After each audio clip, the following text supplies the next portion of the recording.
President of India Ramnath Kovind graced the 18th annual convocation of National Institute of Technology in Rourkela today and presented medals to the meritorious students.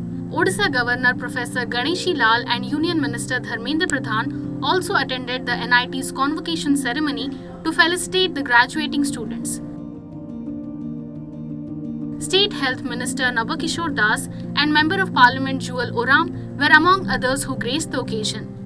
Listen into what the President said while delivering the convocation address. It gives me immense pleasure to be here in the 18th convocation of NIT Rourkela. I feel delighted to know that NIT Rourkela is celebrating its Diamond Jubilee this year.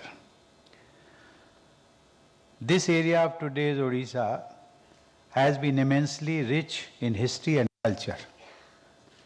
It has been the cradle of scientific approach since early times. As the second largest government-run technology institute in Eastern India, NIT Rourkela has made significant contribution to the field of engineering and technology.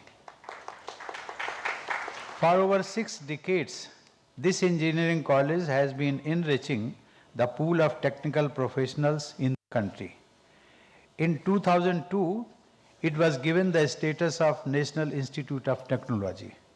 I am told that the young students are being exposed to innovative methods of providing engineering solutions to the issues facing our society and the country.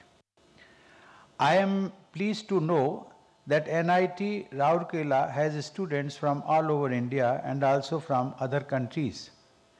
I am pleased to know that NIT Rourkela has students from 33 out of the total 36 states and union territories in India.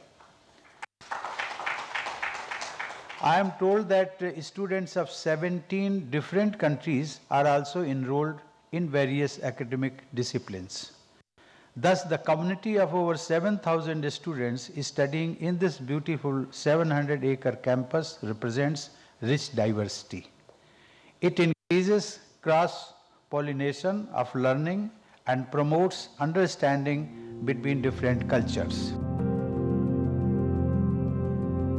Later in the day, the President will inaugurate a super speciality hospital in Rourkela Steel Plant and also dedicate Ispat Postgraduate Institute to the nation. Bureau Report, OTV News.